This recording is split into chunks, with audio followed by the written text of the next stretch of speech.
right, this podcast is going to be on our little lab concerning blood. And so we are actually going to do blood typing. And I have 3 liquids right here to help indicate what blood type we're going to do. And on this plate right here, we have an A and a B and an RH circle. And so I have put the coordinating liquids in each one right there, okay? And then of course we have 3 toothpicks that are gonna go in each one. Not 3 in each one, but 1 per liquid, like that. Because when you put your blood in here, add it to the liquid, and then you're gonna mix it around, what's gonna happen is, if you're type A blood, there's gonna be antibodies in there, and your A blood is going to stick to the antibodies, and it's gonna make clumps, like little freckles in here, and that will mean you're type A blood. And so if you put your blood in the B, it's gonna have the antibodies for B blood, and so basically it will stick it like Velcro, and you'll have freckles in there. And RH will do the same thing. So if you have the RH antigen, we have antibodies against it, and so it will make little freckles, and then you'll be RH positive, okay? So that's what we're gonna do once we get going and add the blood to my different liquids right there, all right? So I'm gonna gently put this back, all right? And then, so that's the first thing we're gonna do, is some blood typing, all right? Then while my volunteers are bleeding, I'm gonna run around with my One Touch glucometer. And it counts down in 5 seconds to give you blood sugar. And so all you have to do is take these little strips, and there's the end of the strip has a little gold area, and that's where I'm gonna touch their fingers. They're bleeding. And then once this cancels out, then a little drop of blood appears right there. And then I'm just gonna hold it up to the finger and grab some blood, and then it will give me a reading for normal blood sugar. And normal blood sugar for most adults is 80 to 120, okay, mils. And so basically, old blood values used to be 90 to 110, and that's sort of what they've gone back to recently, that they like the range of 90 to 110 for good blood sugar levels. But I say 80 to 120 is still really good because we've used it for decades, right? So anyway, I will do the blood sugar, the glucose, with the glucometer, all right? Then what else are we gonna do? Well, we have 2 slides on here, 2 slides right here. This is sort of like your analysis. We're gonna do your blood smears.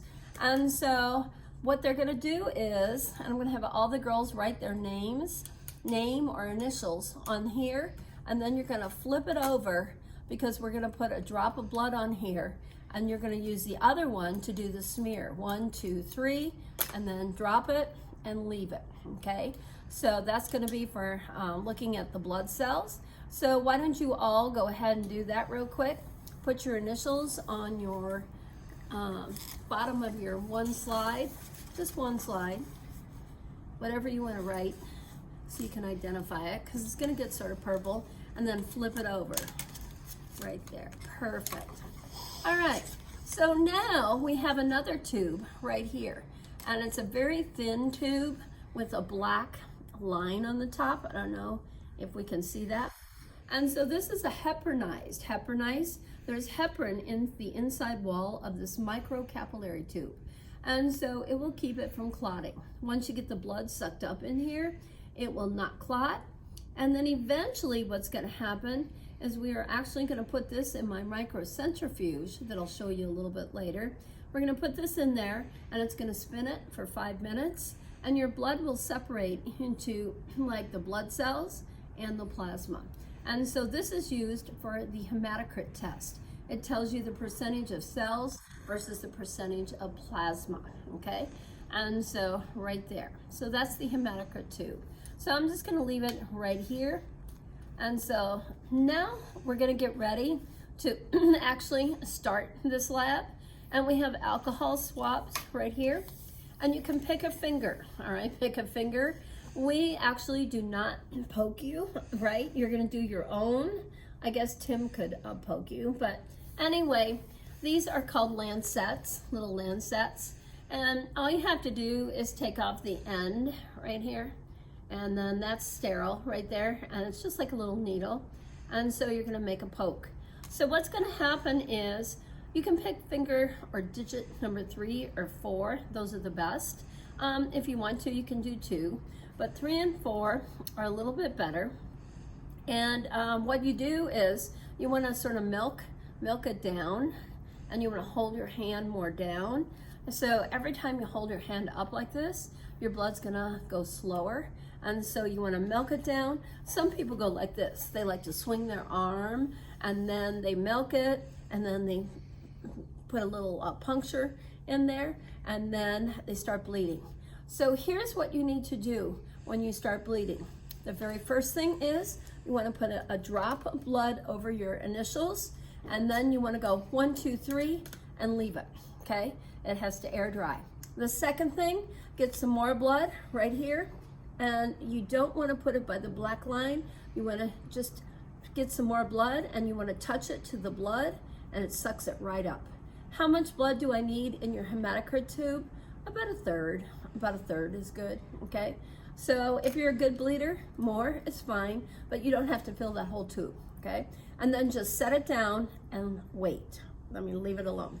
Then the next thing you're gonna do is you're gonna come over here for blood typing and get some blood, and you might have to use the toothpick and get it off your finger, and then get it in here, and then smear it around in it, and then more in B and more in RH. So then you're gonna just swirl it around and then leave it alone, okay? And then while you're actively bleeding, I'm gonna come around and I'm gonna check your blood sugar real fast, okay? And so I'll be around with the glucometer and tell you if it's between 80 and 120 or higher, exactly, okay? So that's sort of how I'm gonna do that. All right, so that's the introduction to what we're doing, and now we're gonna actually do it.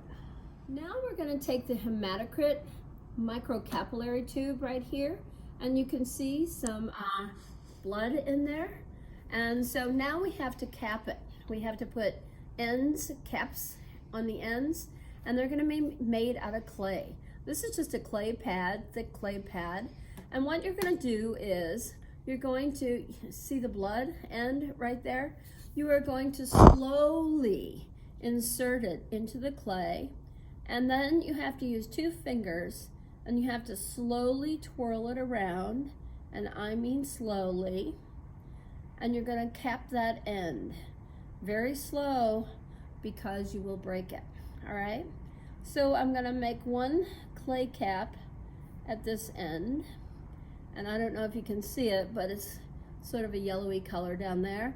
And then you're gonna use the other end, take the other end, and go like this, and make another clay cap.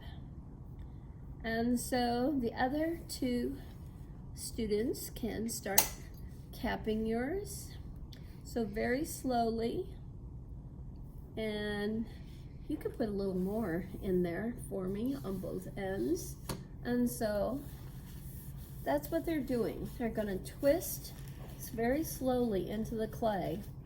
And the reason for putting the caps on the ends is that when we put it in my microcentrifuge, which is over here, right here, this is my microcentrifuge, right here, this machine. And on the top here, the head, it has numbers embossed right here, and their tubes are gonna go in here, and I'm gonna give them a number. And then once their tubes are in here, then I'm gonna put the top on, screw it down, lock it, and then do it on high speed for 5 minutes, right? And then we'll see the results later, okay? So that's what's gonna happen. So now we're gonna go back for the students, and we're going to I'm gonna grab these right now, okay? So I'm gonna take the first one, you're gonna be number 1, okay? So right here is number 1. And then the next one is gonna be number 13. So grab a 13 right here. And that's gonna need a little more clay on that end, okay? So you're 13. 13, okay? And so that looks pretty good. So 13, I'm gonna load right there. Right, and then my last one is gonna be like number 5. We'll put number 5. And so, oh, that's better. And so now we got some good clay ends to these, the caps, and that's number 5. So I'm putting it in, I'm loading it, and now I'm just gonna screw the top on real fast. Right there. Screw it down, and then I'm gonna put this and block it, and then turn it on for 5 minutes, okay? Now the smears. And there's only one stain, and it's called Wright stain, okay? Wright stain right here. And so take off the other slide real quick and just put it on a paper towel, something. So here's what you're gonna do. I'm gonna put the stain on here like this, okay? Load it. And then you're gonna sit here and you're gonna rock it back and forth. Rock it back and forth until I tell you to get your other slide and smear it off 3 times, okay? So, right like that. So, Wright stain is for all blood cells, plasma, everything. There it goes. And here's my last one.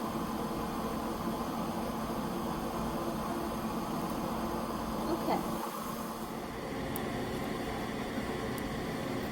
Last step in making the slides, the blood smears, is that we have to dry these for a while, and we're going to look at them tonight. Basically, blood cells should cure for at least 24 hours, and so the stain will get into the white blood cells better, and you'll see them better. But basically, we're going to see red blood cells, a lot of red blood cells, and maybe some whites, but they won't be as good because the longer you let it set, the stain gets into the cells better, and they'll look better on the TV. Now the centrifuge is done. I unlocked it, stopped, and then we just unscrew the top, and then we can actually get out the different tubes right here. Like here's one, and I don't know if you can really see it. It's hard to see against certain backgrounds, but basically there's going to be a red area. Stop.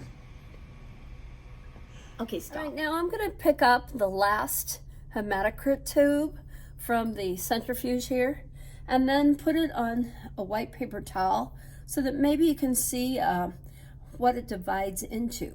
So down here where we have all this red, that area is going to be the red blood cells and the platelets. Then we're looking for the top of the plasma. And this is harder to see where the top of the plasma might be, but when you lay it down, it's probably going to be in that area, is it? I don't think so. Okay, so we got to start again. Now I'm going to take out my last hematocrit tube right here, and you can see sort of a close-up of it. And so here's the red blood cells, the dark red area with the platelets in it. And then it's very hard to see. And so there's a little white layer right on top, and that would be your white blood cells called the Buffy coat. And then good luck seeing the plasma.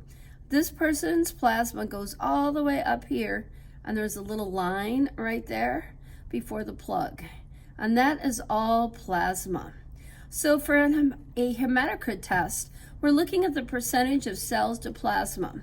So you can measure this with a ruler, or you can just eyeball it and go like this. So this is about a whole finger's worth right here of red blood cells and platelets. And then I go above it, and my gosh, this person has 1, 2, probably 3 fingers worth up. So this is probably around 45%, and this is definitely more than 55%. So this person is very well hydrated. Now another example, let's use one that doesn't have as much plasma.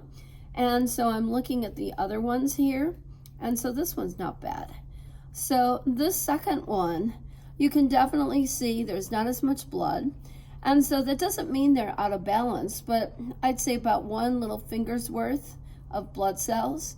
And then another, if I just raise it up here, then I have another area worth of plasma, and yet I've got it still a little bit left right above it, plasma. So that would probably be an even split, 45 to about 55%. And that is a normal split for a good hematocrit, okay? So the first one has too much plasma, and so, but it still has a lot of cells. But this one is nicer because it's almost an even 45% to 55% split. So you remember, you always have to have more plasma to float your cells. So there it is. So it's very hard to see. And this has a little more pinkish color to it right in there. And so that just means a lot of the proteins are sticking and harder to separate. But if you would spin it longer, you could get rid of that pink color in the plasma right there. So anyway, those are the hematocrit tubes, giving you the percentages of cells versus the percentage of plasma, okay? And so I do have an instrument that can actually measure these besides just a simple ruler. But in the labs, a lot of times, they just do the finger worth, or they go like this much versus this much. And so if it's equal, it's a 50-50 split, right? All right, so that's enough on hematocrit tubes. Right now, we're going to go over here. Right now, we're going to look at some examples of my students today that gave me permission to use their blood types. And so we have the A's on the bottom, and I had a lot of A-type blood. I had not as much O, and then I had B's, and I had one AB. So what happens is this. Here, this person is an A positive, and if I just lift up right here, their nice little card. And so here's the blue solution. And so if you're a type A blood, essentially, that's gonna mix with the solution. It's gonna make it like a bonding effect or like Velcro. And the A positive or the A blood will stick to that solution and make clumps. And you can see little freckles in here. So that means it's definitely an A-type blood. Then the solution in the B was yellow, and we put blood in there, we mixed it around. And basically, yeah, the red is blood, but it didn't make freckles. And so it didn't bond to it, and so it's not B blood. And then we had the clear solution in here, and if your red blood cells had the positive antigen on the red blood cells, it would bond to the antibodies in here and create the freckles again. So that means you're positive. So this type blood is an A positive. That's how you would say that. Now in the second one, I have another A positive. And so you can see the freckles aren't as strong, but they're definitely there. And then right here, you can hardly see the freckles, but they are on there. And we call that a weak positive. And so sometimes some people say that, oh, my blood type changed. The only thing that changes about blood type is the positive. Some people will lose the positive protein on their red blood cells due to chemotherapy, radiation treatments, and basically high hormones sometimes will do that, especially when you're pregnant. You might lose this positive effect on your red blood cells, and then you'll become a negative for the rest of your life. You will never regain that positive once you lose it. Is it really a big deal? No.